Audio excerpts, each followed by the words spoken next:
What's up, guys, and welcome to another episode of the Powerhouse Mentality podcast. I'm your host. I'm Caitlin Kenneth Smith, and today we're going to get into another episode of Nutrition Truth Seekers, with today's topic being carbs, specifically answering the question, do carbs make you fat? Do carbs cause health issues? All around that issue. Basically, we're going to break down carbohydrates, their role in the body, how they help you perform, how they help you thrive, and improve the quality of your life. And I think you know where I'm getting with this, to answer the question that carbs do not make you fat. Carbs are not the problem. Can they become the problem dependent upon the situation? They can, but it's not because it's carbs, it's not because it's fats, it's not because it's proteins, it's because overconsumption of calories is what leads to fat gain. And if you see an influencer or somebody on social media promoting completely cutting out a food group or demonizing a certain particular type of food, then chances are they don't 100% understand nutrition and they're trying to sell you something. So I want you to keep that in mind, because the reality of the society that we live in today is that you can find data to back up anything that you're trying to claim or any narrative that you're trying to form. So as you're scrolling through social media, it's important to keep those things in mind, because a lot of people on social media understand that fear-mongering gets likes, fear gets sales, and fear gets attention. And all those people who are giving you nutritional advice shirtless, for some fucking reason, they always don't have a shirt on, because they want you to see how good you could look if you followed their protocol. They are trying to sell you something. And especially, again, if they are demonizing a particular type of food and saying that this is bad, this is good, this is bad, don't do this, do that, and they have absolutely no flexibility in their thoughts when it comes to this. A lot of people kind of fall into that category when you talk about keto or carnivore, where they literally have their social media named after the diet, or in their bio they have keto or carnivore, meaning that they are willing to die on that hill no matter what happens. So again, red flag. And I'll film an episode on this, actually, because I've been thinking about this. What are some red flags for you to look at when it comes to people on social media? Like, who should I be listening to versus who shouldn't I be listening to? And I want to get into this at the beginning of this podcast for the reason that so many people have demonized carbohydrates through the years on media, and now that social media becomes more popular through social media, to the point where people are suffering from health issues, or their relationship with food has been ruined, and it causes them so much stress and anxiety in their life because they think that they can't eat this or they can't eat that, or if they do eat that, then their health is going to be terrible, or they're going to gain an unbelievable amount of body fat, when in all reality that's not the case. It's a lot more simple than what we want it to sound like. But carbs are a little bit of a touchy subject for people. And I want to start a movement. Let's make carbs fucking great again, because they're fucking great.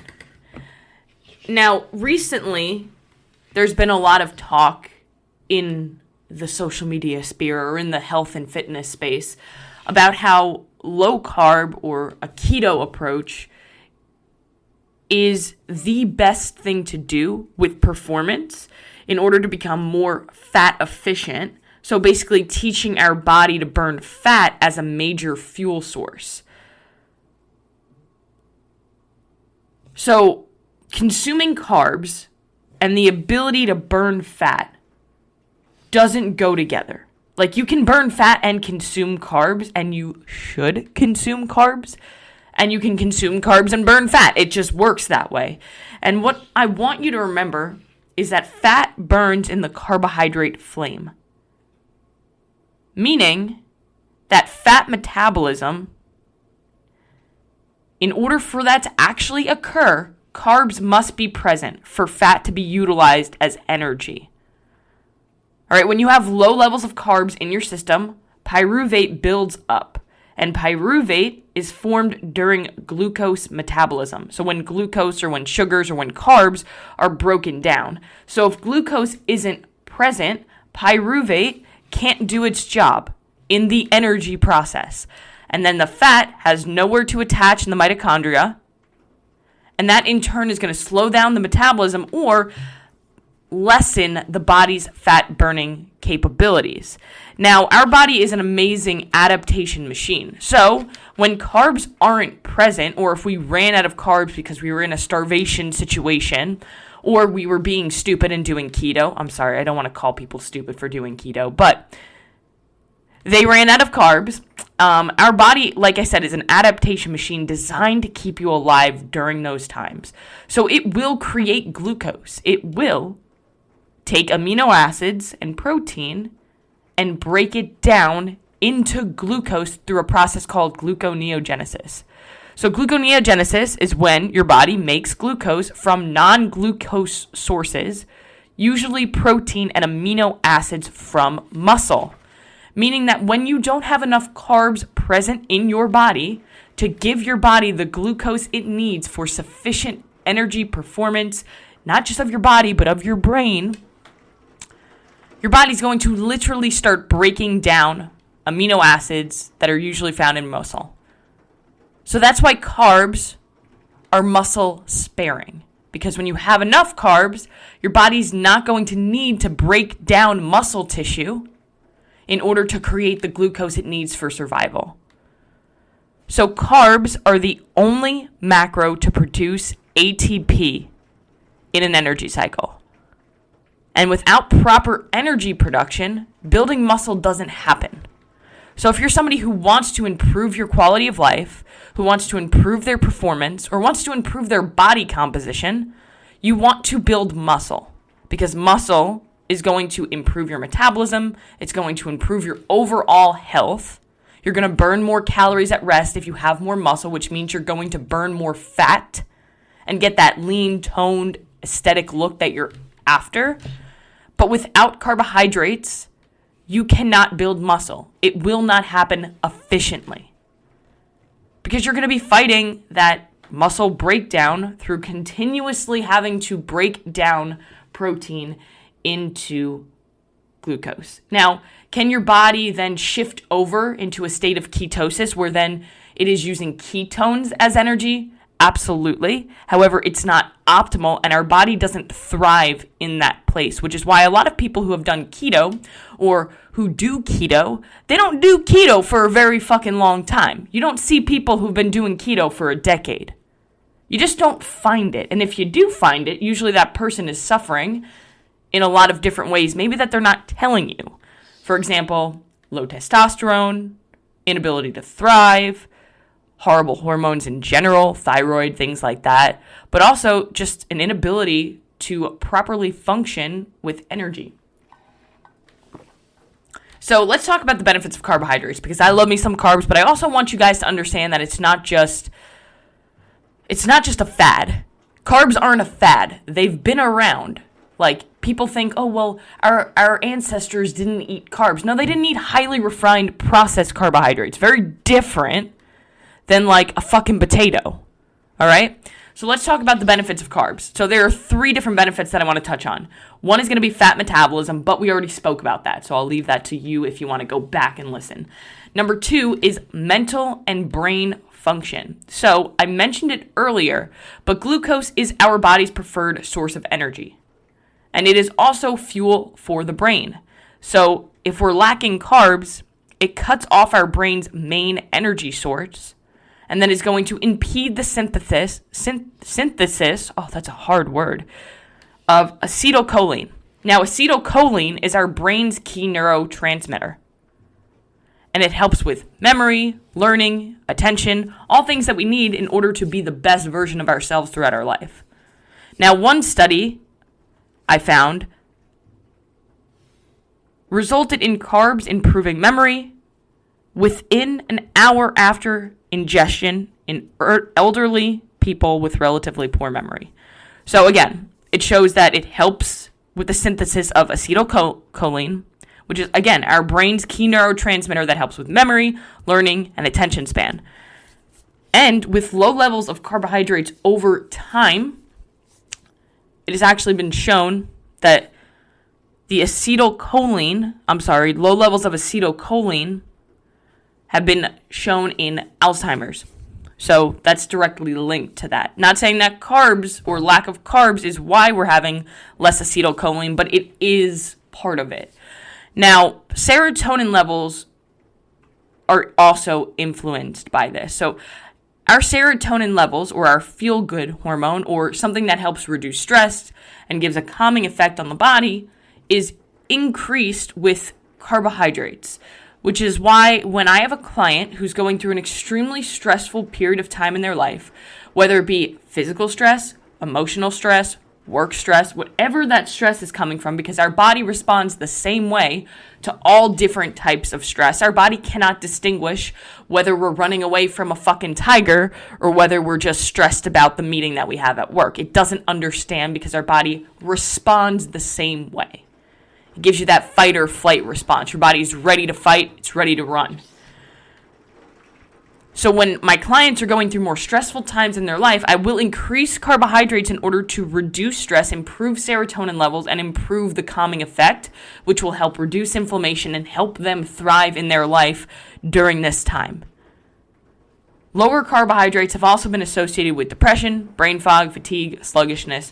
Now, one thing that I want you guys to keep in mind here is that a lot of people are probably listening to this and say, well, I do pretty low carb and I feel pretty good. It's going to be different upon the individual, right? So if somebody is, like myself, an athlete who is training very heavily every single day in high intensity training, then I'm going to need more fuel, more energy, more carbohydrates than somebody who sits at a desk all day. However, the person who sits at a desk all day still needs carbohydrates because they are doing things in their life that require energy, but also their brain requires fuel. So your activity level plays a huge role in how much carbs you need. Keep that in mind, because if you're an athlete, you're going to need sufficiently more carbs than somebody who doesn't do athletics.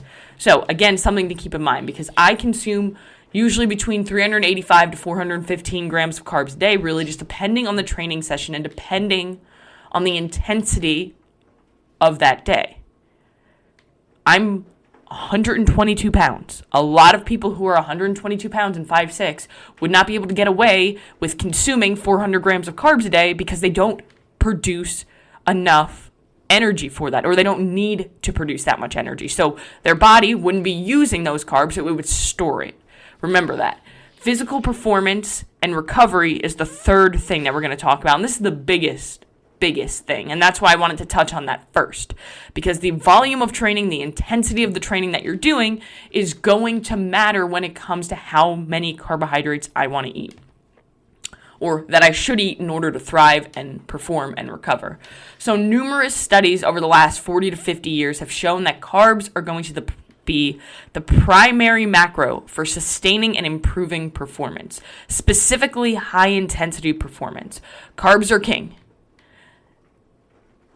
They are the most efficiently metabolized macro by the body, so your body breaks it down rapidly enough to provide energy during high-intensity exercise. And the problem is that many athletes actually fail to consume enough carbs to fully replenish muscle glycogen. Now, glycogen is your body's stored form of glucose. So, ideally, our body would store glucose, or that sugar, or that energy, or those carbs in our muscles. Okay? That's why having more muscle tissue is actually super beneficial, because then you are going to store more of the carbs in your muscles versus storing it as fat. Now, if you don't have muscle tissue or high amounts of muscle tissue, the carbs are just going to store themselves as fat if they're not being utilized as energy. So again, another reason why building muscle is so fucking important for your health and longevity. Now, decreased performance, especially when strenuous exercise is done consistently, has also been shown in athletes who fail to consume enough carbs to fully replenish their muscle glycogen. So they kind of stay stuck in this cycle where they train really hard, but they don't recover. So then their performance either stays the same or doesn't increase or goes down. And they never really feel great. They just kind of go through the motions a lot of the times, and they don't realize how much more intensity they could have in their training if they actually consumed enough carbs to not just perform, but to recover from the performance. Now, when it comes to carbs, one of the biggest questions I get is, what kind of carbs do I consume and when do I consume them? Because these things do matter. So you have complex carbs, which I like to think of them as slow absorbing carbs. And then we have simple carbs, which are going to be fast absorbing carbs. So when you remember it like that, you can think, okay, well, my body's going to absorb this simple carbohydrate faster versus this complex carb that's going to be absorbed a little bit more slowly. So your simple carbs or your fast absorbed carbs are going to be best for providing muscles with energy that they need before, during, and after training. It's going to help to improve recovery, but overall long-term recovery being the key is not really affected by the type of carbs, but more by the total amount of carbs. So we're talking like overall long-term recovery. So recovery over the week versus recovery in the moment is affected by total amount of carbs that you consume, not type of carb that you consume. Now, low carb for performance is just a fad because long term it can be potentially harmful to the performance of an athlete. So when you're talking about slow absorbing carbs, those are going to be better to use just throughout the day. Like, say you're not about to work out, having a slow absorbing carb is going to help to keep you more full. It's going to keep your blood sugar a little bit more stable. But the reality is, a lot of people ask about the blood sugar thing. Well, how does this simple carb affect my blood sugar versus how does this slow absorbing carb, this complex carb affect my blood sugar? Now, if you're eating the slow absorbing or the complex carb by itself, it will not impact blood sugar as much or as dramatically in the moment as if you were to have a simple or quick digesting carb by itself. The biggest thing to remember there is by itself. Most people don't sit down and fucking have a bowl of rice by itself. Most people have protein with it. Most people have some sort of a fat source with it. And protein is going to slow down the digestion and absorption of the food that you're eating. So if you have a meal that has white rice and steak, it's not going to spike your blood sugar as much as if you were to just have a meal with just white rice and no protein. Protein and fat is going to play a role in how that carbohydrate hits your blood sugar and spikes it. So keep that in mind, because a lot of people freak out about that. But the reality is, you're usually not just eating carbs. You're usually having carbs, proteins, vegetables, fats, different things. So if you're having, for example, even just a vegetable and a carb, that vegetable has fiber that's going to slow down the absorption of the carb. So keep those things in mind. Now, the biggest thing I want you to remember, and here's like the little bit of a summary that you're going to get right here. So energy production is a huge thing with carbs. Remember, they are the fastest, easiest source of energy for the body, making them the preferred source of fuel. Strength and power. More carbohydrates help to produce more strength and power output, which is going to dramatically help with your performance. And then the third thing is muscle pump and growth. So carbs attract water to the muscles. So you have an increase in muscle glycogen, or that stored form of glucose, which supports growth recovery and can get you a sick pump, which is why if you go to the gym and you have water and carbs before you go to the gym, you're going to get a bigger muscle pump than somebody who just goes completely fasted. Now, that's the gist of it when it comes to the carbs. And I'm sorry if you can hear the pounding rain on my window, because we are having some wild fucking storms. But I did put up a question box on my Instagram and asked, hey, what questions do you guys have about carbs? Because I want to break down and help you guys with that. So I got a couple questions, two, actually, exactly a couple. And I'm going to address them here. So the first question is, not all carbs are created equal. How do carbohydrates or low glycemic carbs impact blood sugar, glucagon, and cortisol? So let's break that down. So we have your simple and we have your complex carbohydrates, like I was talking about. And what I want you to think of it as is a chain link fence.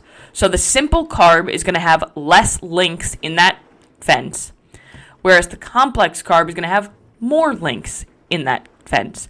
So if I were to smash the fence with a hammer, it would take me a longer period of time to smash the complex because it has more links versus the simple, it's going to break down much more easily. So the rate of digestion, which does have an impact on your blood sugar, and the nutrient density are the things that are different between simple and complex carbs. So a simple carb is going to have a faster rate of digestion. The complex carb is going to have a slower rate of digestion. The simple carb generally is going to be less nutrient dense, and a complex carb is generally going to have more nutrients, more fiber in it. Now, how do our bodies actually respond when carbs are present? So when we eat a carb, what happens? Our bodies are going to break that down into glucose, which is the simple form of sugar. It's going to be absorbed into the bloodstream. It's going to go to the liver and the muscle tissue to be stored as glycogen, or it's going to be used as immediate energy. And it's going to enter cells with the help of a hormone called insulin. Now, insulin I like to think of as the key that unlocks the cell to allow blood sugar to go from the blood and to go into the cells, so lowering your blood sugar. Now, glucagon is a hormone that our pancreas makes to regulate blood sugar. So it actually increases blood sugar to prevent you from dropping too low. And insulin does the complete opposite. It's going to lower blood sugar to prevent things from getting too high. Now, cortisol is a steroid hormone that suppresses inflammation, controls metabolism, affects our sleep and wake cycle, and is associated with stress. So it helps with a stress response. It helps us use our calories and metabolize the food that we eat, aka utilize them for what they need to be used for. It suppresses inflammation. It regulates blood pressure and blood sugar. And it has a huge impact on our sleep-wake cycle, and it maintains homeostasis. So a lot of people have this fear of cortisol, but the reality is we need cortisol in order to thrive, in order to live. The problem becomes when it's elevated at times when it shouldn't be, or when it's low when it shouldn't be, when it's all fucked up is kind of when it gets fucked up. Kind of like everything. Now, cortisol counterbalances insulin. It raises blood sugar by releasing glycogen or stored glucose. And then insulin is going to lower the blood sugar because remember, it's the key that unlocks the cell to allow that sugar to get in. Now, chronically elevated cortisol, because of this, can actually increase your blood sugar. So if you're chronically high in cortisol because you're chronically stressed and you're unable to control that, then you have more of a likelihood to develop things like high blood sugar, hypoglycemia, type 2 diabetes, things that are not good. Now, normally, your cortisol is going to peak in the early mornings, usually around 6 to 8 a.m., decline throughout the day, and be at the lowest at 12 a.m. So carbs, actually, have been shown to reduce stress induced by the elevation of cortisol. So again, another reason why when my clients are fucking stressed in their life, usually we look at carbohydrates as a source to reduce the stress. Now, the second question was, is there a better time to consume carbs on both active and rest days? And here's what I want you to think about. I don't want you to overthink this because too many people overthink this. Because remember what I said earlier, when it's not the type of carbohydrate that plays a role in long-term recovery, it's the amount of carbohydrates. So on a day where you're training, you want to think of it as these carbs are going to be the fuel for my performance and the fuel for my recovery. On your rest days, you're still recovering from the workout that you did the day prior. You're preparing for the next workout that you have. So in my opinion, you shouldn't dramatically change the amount of carbohydrates that you're eating based on a rest and a training day. Most people who listen to this podcast are probably fitness fanatics who train 5 to 6 days a week. And even if you're not, if you're training 3 days a week, again, on the days that you're not training, your body is still recovering and preparing for the next day of training. So it's been shown in many studies that 48 hours after strength training, you have an elevated calorie burn through the recovery process because your body is still recovering. So think of it like that. If you really want to get the most out of your training, you shouldn't limit the amount of carbohydrates that you eat to the point where you're freaking the fuck out about all of the carbs. Now, the most important thing, if you are in a fat loss phase, is that you have to be in a calorie deficit and eat sufficient amounts of protein, because protein is going to help with muscle building, but it's also going to help keep you satiated and just slow down the rate of digestion for food. So, if you're somebody who's in a fat loss phase, then you can't just eat infinitely amount. Again, it's the amount, right? You have to think of it like this. Again, it's not protein, it's not carbs, it's not fats that are the problem. It's overconsumption of calories as a whole.